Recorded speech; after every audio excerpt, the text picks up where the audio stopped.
Hello and welcome back to Refractions. I am Stephen Mallon. I am so thrilled that we have our guest, Janice Bond, to chat with us today. So Janice, thank you so much for being here. No, thank you for having me here. Very excited to chat with you. Great to see you again, at least virtually, and Yes. yeah, and just talk a bit. Yeah. So I guess if you can tell us, and I don't know the answer, what is your history and connection to photography? Where did it all begin? You know, interestingly enough, my connection to photography, I think, started with National Geographic when I was a kid. Before I knew anything about composition or anything technical or even truly artistic related to photography, when I was much younger, I think it was even before I could truly read, I was absolutely fascinated by all of the imagery, not just in National Geographic, but I remember that publication specifically, the documentary photos, nature, et cetera. And I was always so curious about the people or what or how these images came to be. But over time, my general interest grew. And although I didn't spend my entire younger years and even, early developmental or adult developmental years in photography, I did start with my own practice at some point, I would say at least 10 years ago, about 10 years ago. And then also, as a curator and then arts administrator, director of a museum, and now gallerist, I've been able to engage with the art form a number of different ways. How was the transition, or was there any transition from being the photographer to curating other people's work? The primary difference is that my process with my own work is much slower. I am looking to shift some of that. I take a lot of time with my work, because my work primarily, almost exclusively focuses on the body form and nature. And especially, I think when you're working with human bodies, not just portraiture, but specifically nudes and the politicized bodies, such as, marginalized peoples, at times it's imperative that you are mindful about how you're representing those bodies. And for me, it was really important and has continued to be very important for me to be certain that when I'm putting an image out into the world, that is my own work, that it is truly what I feel I wanted to share. You can't manage everyone's interpretations of your work. That's not the point, but I wanted to make sure that it's something that I want to share. And then when it comes to curating work or representing work in photography, I have to turn the switch a little bit to be a bit more objective and not as much what I feel. Even sometimes it's not even about what I know. A lot of times when I'm curating a show or placing something in my gallery, it's because it's something that I've learned. And so those are the key differences, the learning areas or touch points, as well as the rate of presentation differs quite differs between my studio practice and my curatorial and administrative practice. So do you it sounds like you still get all three things going on, right? So you've got your own personal work. I do, believe it or not. It's art, culture, and community, the same three things, sometimes, 10 different ways. But I like to think of myself as there's interdisciplinary artists, and I think there's also interdisciplinary administrators. And, being able to be an administrator that may run an institution or a business, but then also looking at how you can enhance the programming or develop the programming or curatorial vocabulary or language of an institution that you don't own is another skill set. And so for me, it just depends on if it's an alignment, whatever role is required in order to accomplish the goal, which is better and more sustainable and more imaginative and more playful arts ecosystems, and sustainable ones that I may have already said, around the world. That's my interest. So yes, all of them still going at the same time. But I believe that you can do anything any day, but not everything any day. That's a great way to say it. It is. I think it was one of the reasons that I loved meeting you, because I loved the language about, just like how you spoke about my work. Like when you talked about my work, I was proud, it's just like, I wish I had like recorded everything you had seen, because it was such a nice like summary of their portfolio. And I was just like, oh, this is, I was glowing afterwards. Oh, great. It was So a moment. Mm-hmm. Yeah. How was the rest of the experience at PhotoFest for you? Oh, it was wonderful. And I say that and not saying it loosely. I find myself still inspired, or from time to time thinking about some of the portfolios that I was able to review or see during that time.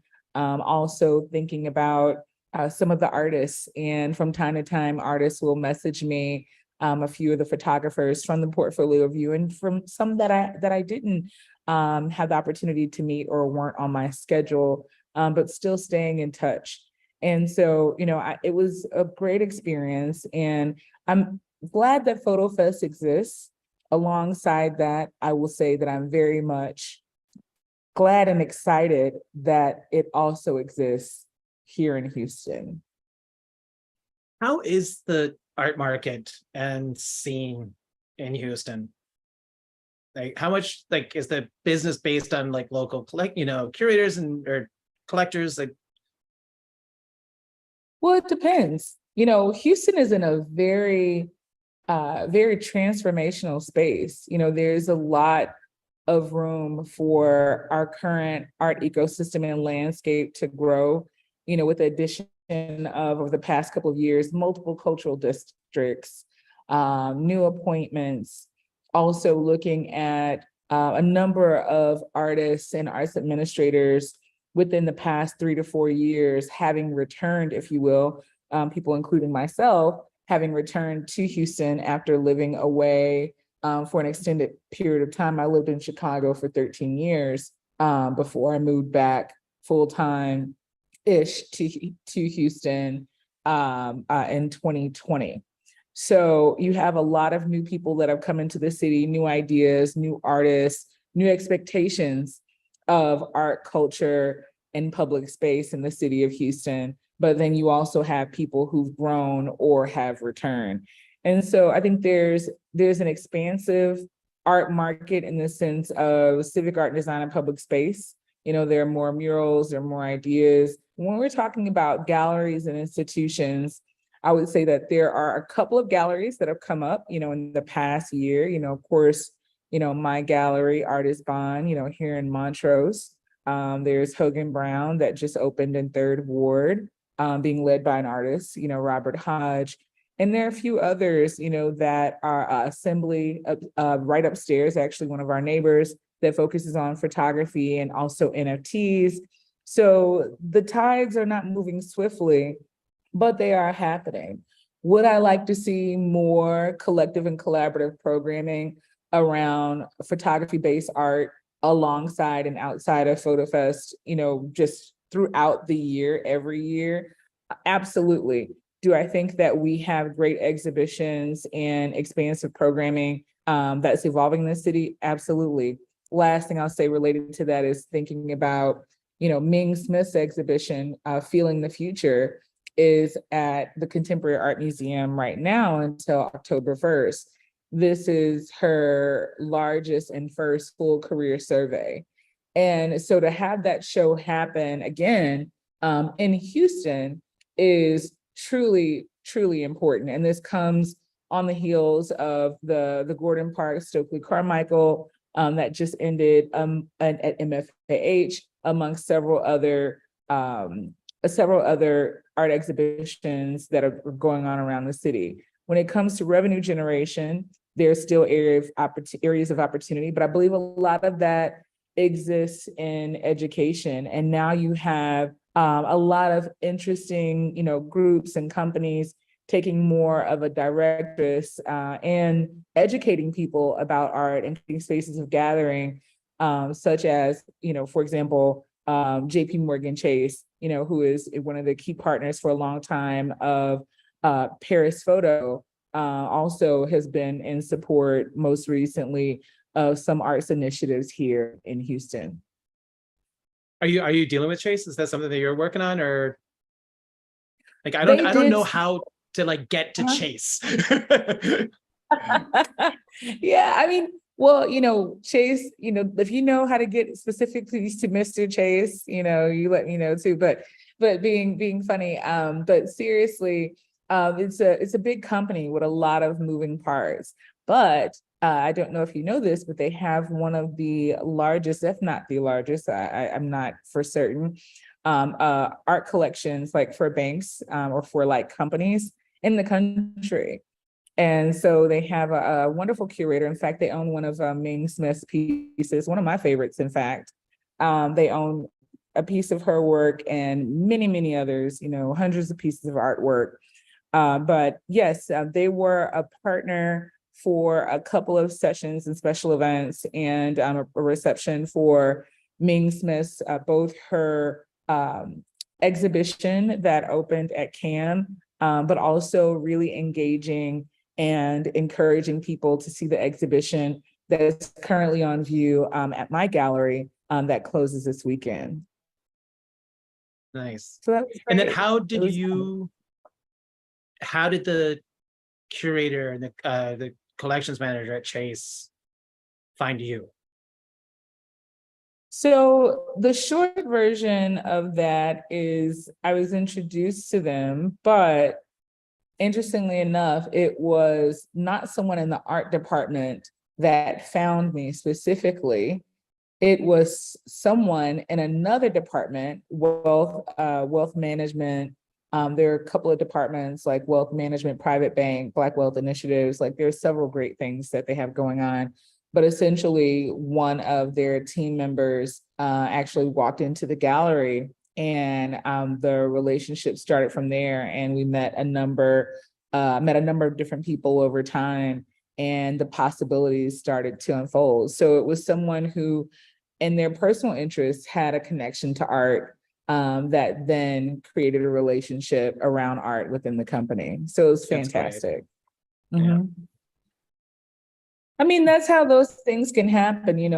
A lot of times I get the question around, how can someone develop a relationship with a sponsor or a corporation or even a collector?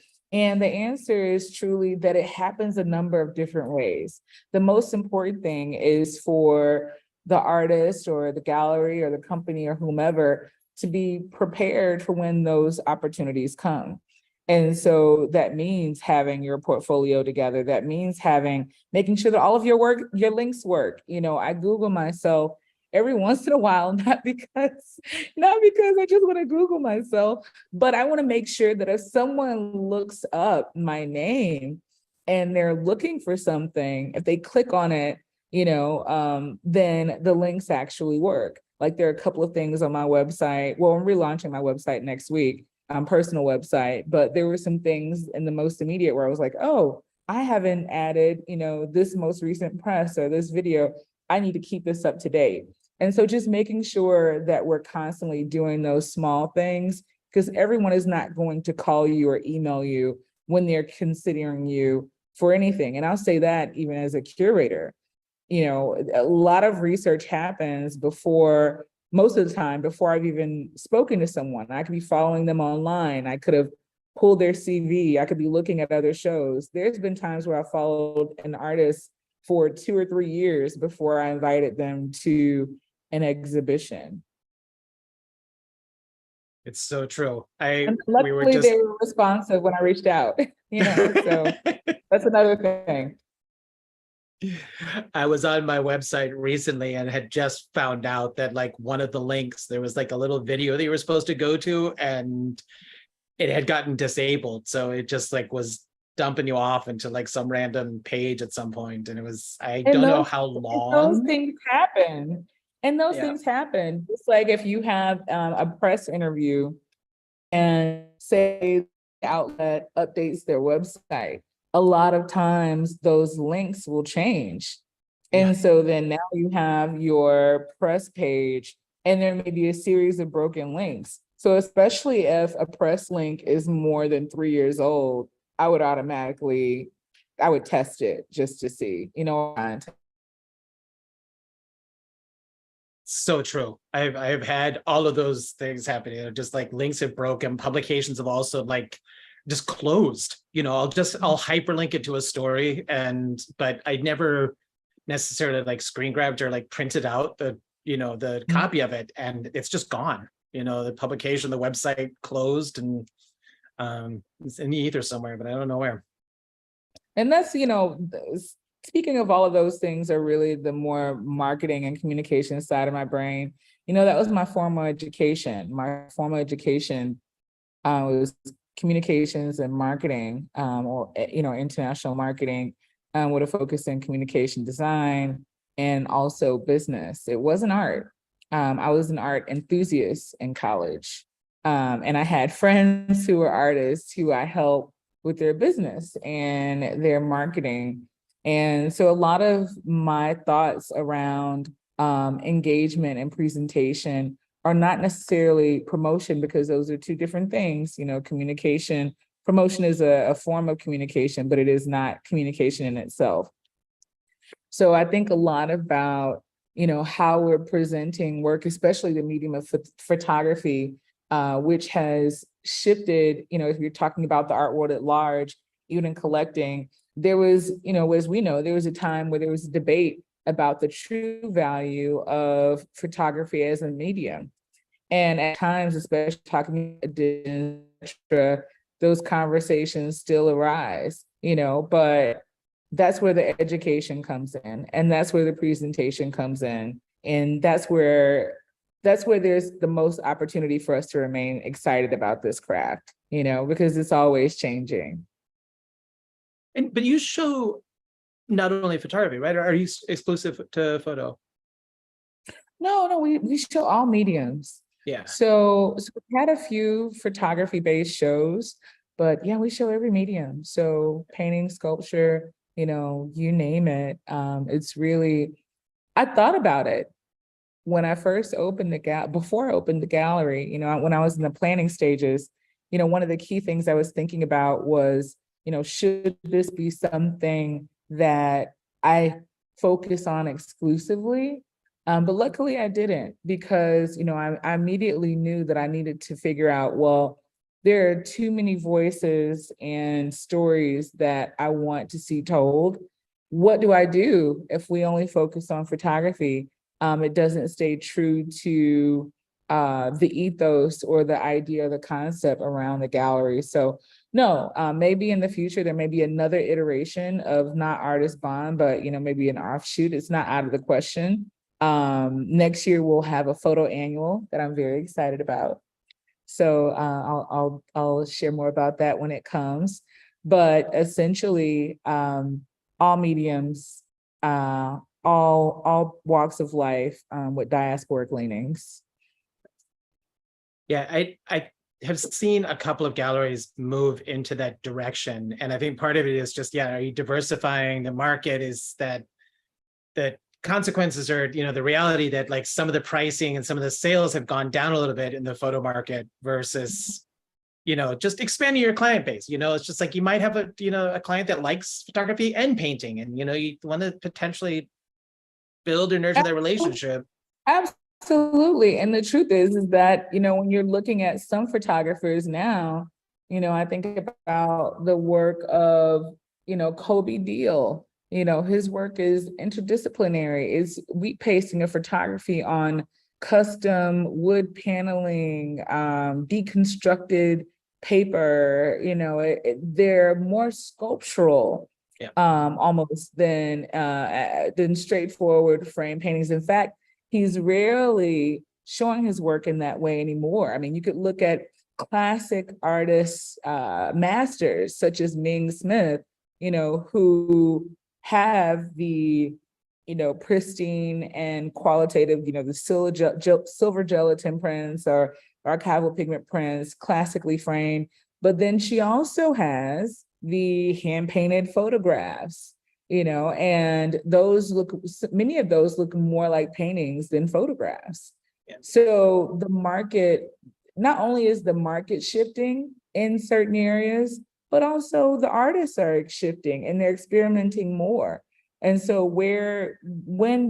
especially with the advent of, more integration of technology into the arts, not just upgrades of cameras, but projection mapping, other forms of showing or displaying photography. When does it become sculpture? When does it move from being photography to sculpture, or from photography to film, or from photography to textile-based art? So I think that in many ways, the more galleries will have to explore interdisciplinary artists, because even the artists that were at one point doing just or providing just straight photography, they're changing as well. They're evolving. Yep. It's changing. It's such. I love the projection thing. It's great that you mentioned that, because I do love the projection mapping technology. I have no idea how to integrate it into my own practice, but I love seeing it, and when it's done well, it's beautiful experience. Are you doing anything, or any of your artists working in the NFT mode or module, or however you want to? Some have, in different ways, like in some collaborations, not through the gallery. We're exploring some things with tech-based art. I won't say that I'm completely sold on releasing an NFT anytime soon. And this is not because I don't believe that there's any value in it. I'm not getting into that part of the conversation, but it's really more so that we have other areas of technology that I prioritize. I want to look at how we could utilize the metaverse to create more equitable exhibition or viewing spaces for artists that may not have access to gallery spaces.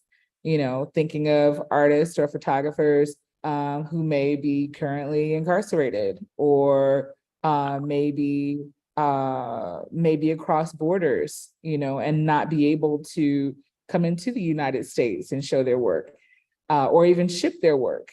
And that's where technology and the metaverse and other aspects, even outside of NFTs or AI, can allow us to move those things forward. So It's not out of the question, but it's in line with a couple of other possibilities that we've been exploring as a gallery. Exciting.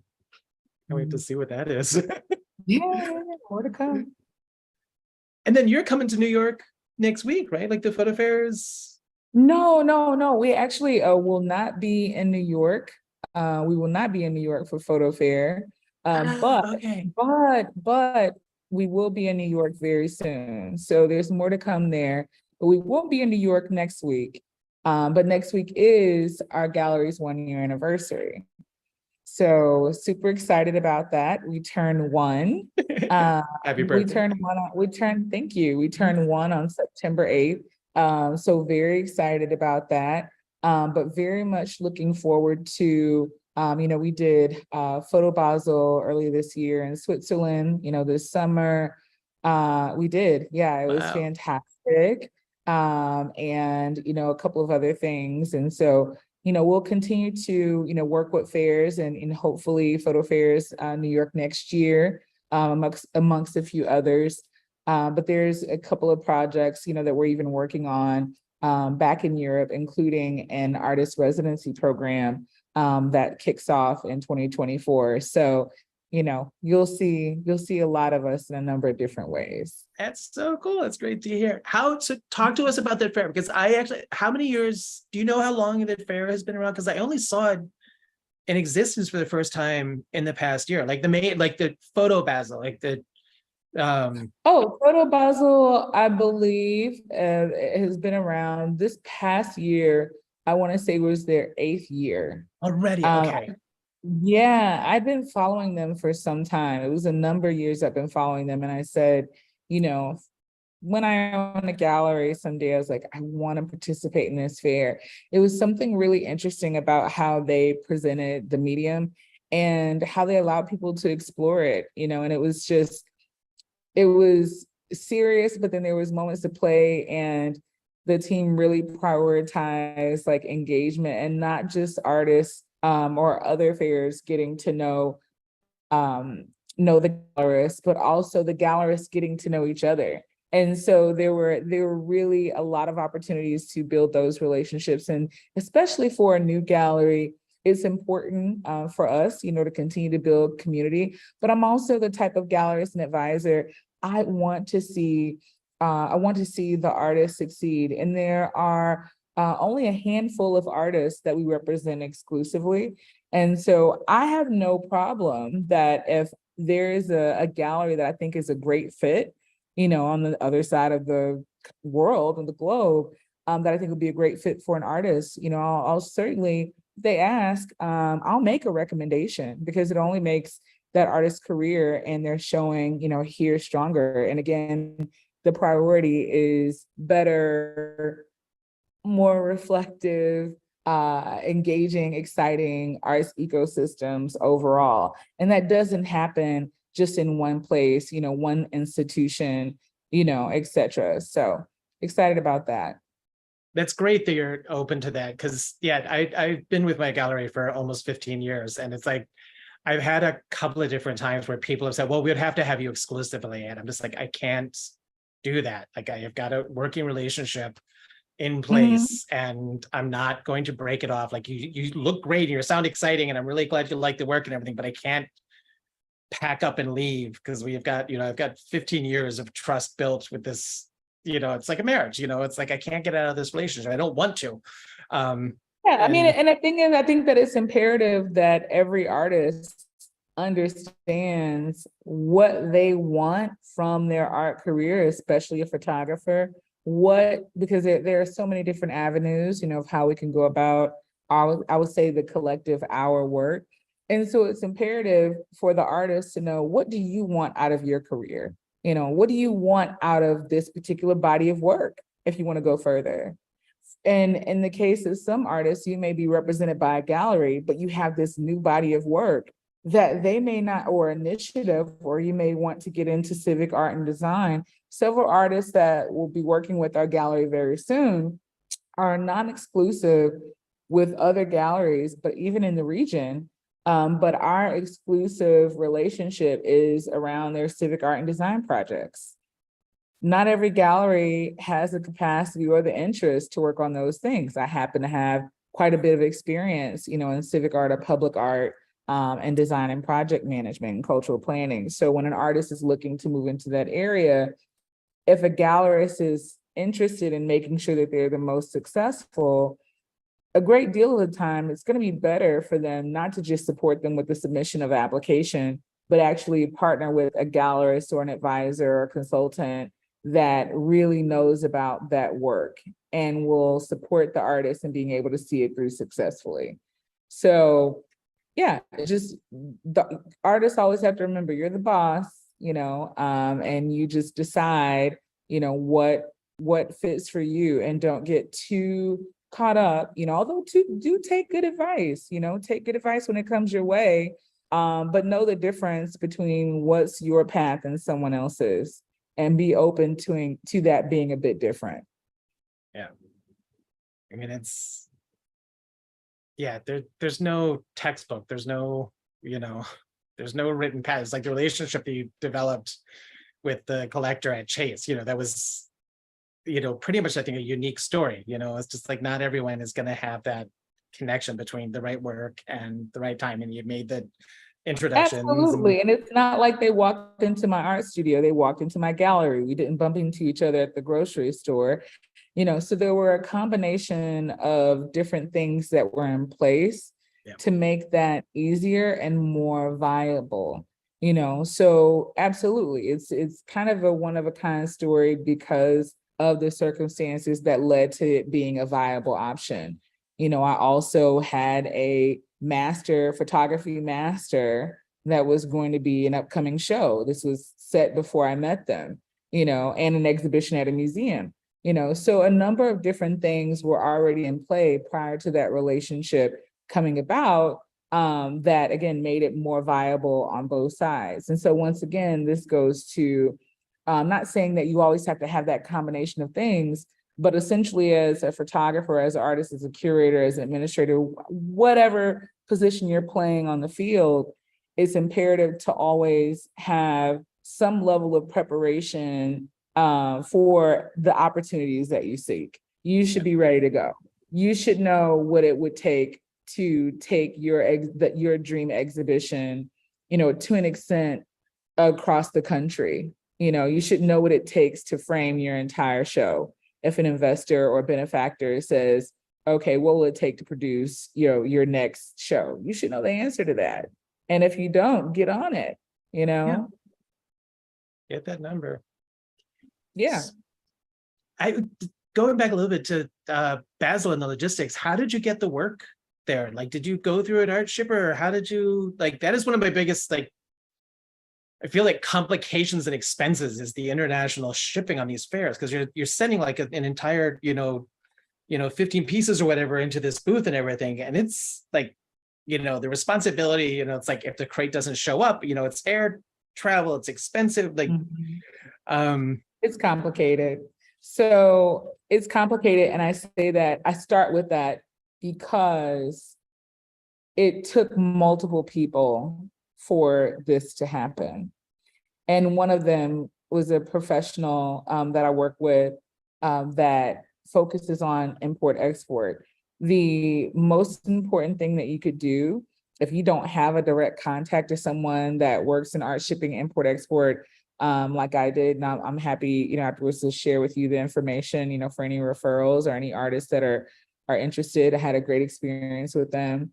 But essentially having a company that there's a face to the name, or someone that you can actually ask questions, give information. I had essentially a project manager that was handling all of the crating, working with the craters, making sure it was done properly.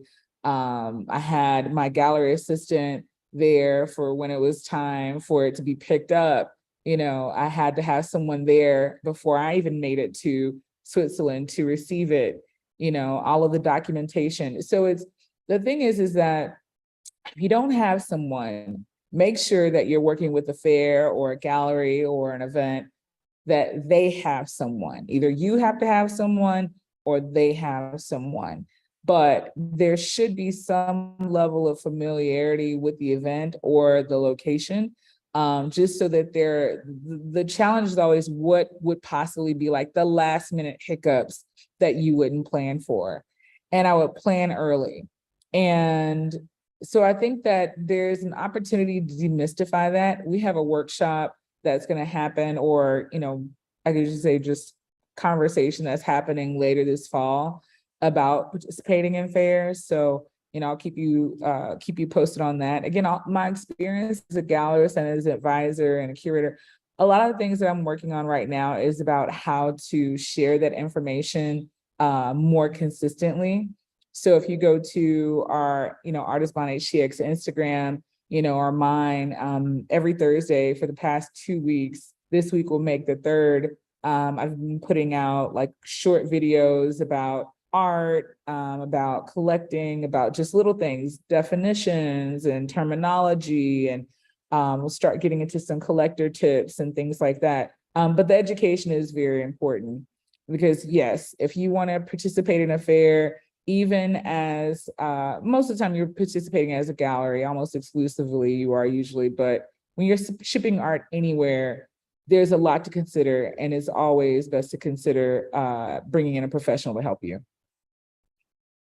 I did a group show. There was a gallery that my wife had shown at in Austria, and we put together the show, and I called American Airlines and I asked them, like, how much would a 30 by 30 by 30 crate cost?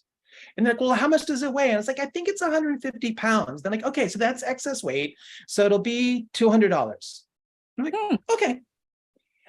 It was 40 by 40 by 40, over 300 pounds. They stuck to their agreement, only charged me $200.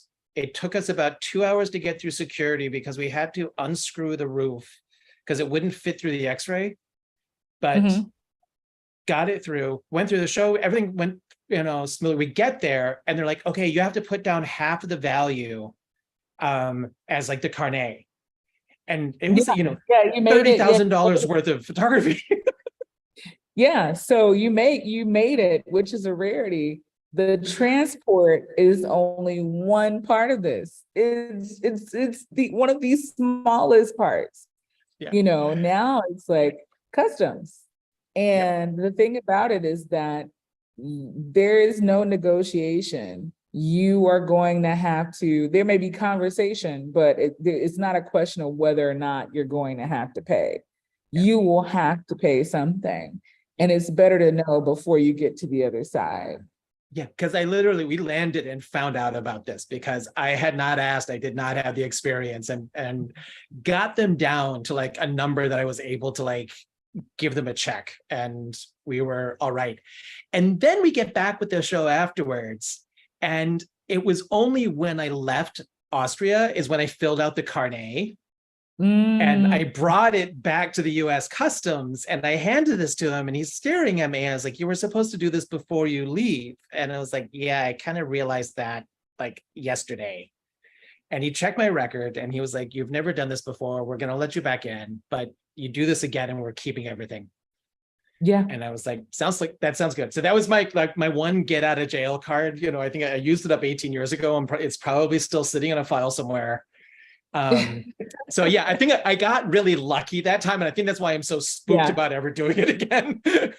Yeah. I mean, and the thing is that you may find it depends on the work. Like, did you have, and I'm not speaking about your situation specifically, but you have to start asking yourself creatively when you engage a professional, it's like, do you have to send it crated and framed? Can you do an oversized triple reinforced tube and have it framed on site, or in that country? You have to start looking at those numbers. If it only costs you X number of dollars to send it over, and there's still a difference. I mean, I've seen people at fairs now, I've seen it and I get it now.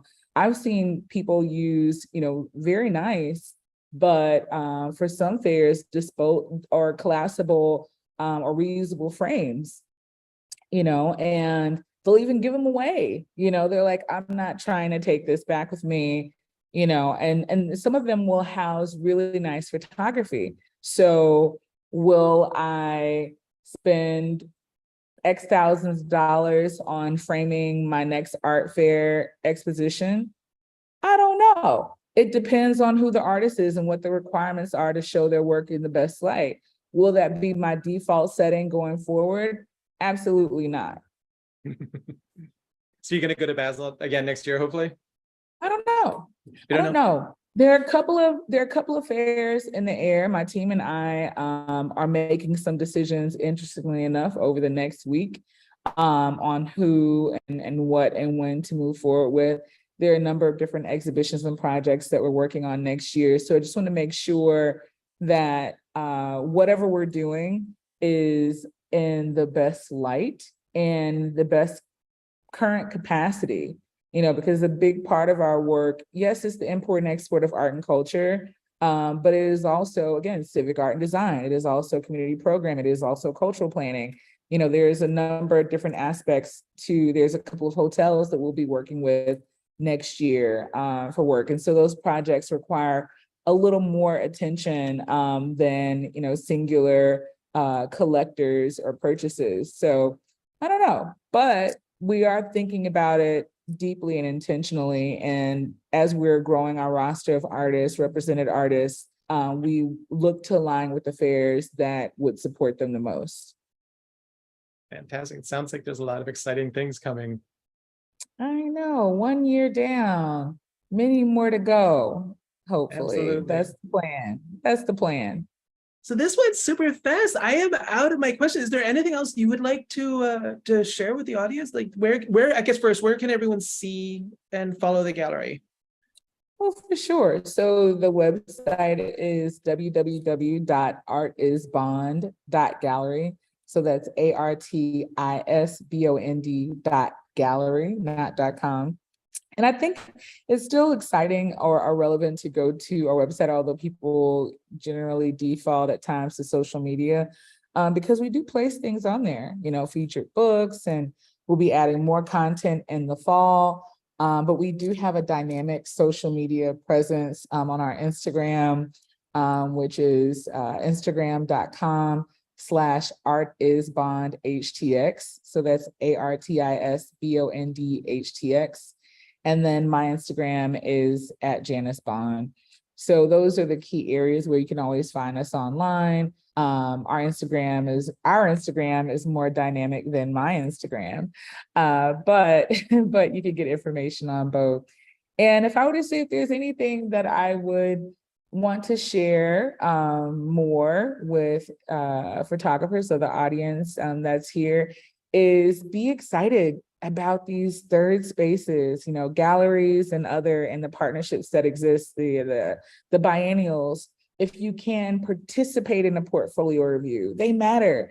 You build fantastic relationships, you meet other artists, you learn not just about yourself, go into those conversations, seeking to learn more about the process by which the people that are reviewing your portfolio, especially if they're curators or gallerists, make their decisions.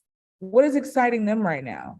Learn about your work, but then also take the opportunity, maybe after even, to learn more about them. And I think that will allow, if you have commercial interest for your work, it'll give you a more complete perspective of the ecosystem that you're participating in. And the people that are there because they're willing to do so. Also, lastly, I would say if you're a photographer, especially if you have commercial interests, even if you're represented by a gallery, go to fairs and be intentional about the fairs that you're going to. Schedule your calendar of things and exhibitions to continue to educate yourself on the status or what's the word I'm looking for, on the landscape of this craft. So keep yourself aware of what's going on. Keep yourself inspired. It's not just about collecting data, and continue to make work. Make something every day if you can, if you're lucky enough to do it and disciplined enough to do it. But keep making and keep evolving your craft and keep talking about it, because it may be old to you, but you meet someone like me one day that is going to hear this project you've been working on for 10 years or just last week for the first time, and it may be the best thing I've ever heard. So I'm serious. I'm things all the time. I was wowed this Sunday at a studio visit, and I rarely do them on Sundays. And it's just great. I love creators and creatives, and we're here doing some amazing and thoughtful work. So let's keep it fun. Absolutely. Well, Janice, thank you so much. This has been so much fun. Again, it went incredibly fast, and I really appreciate everything you've shown. It's been great to see you. Yes, you too. We'll have to catch up again. I got to see how things are going. I would love that. All right. Thank you, everybody. I will be back in a couple of weeks with our next guest, who's yet to be confirmed, but it's looking pretty good. And Janice, thanks again. Thanks, everybody. All right. Thank you all for having me. Bye. Bye.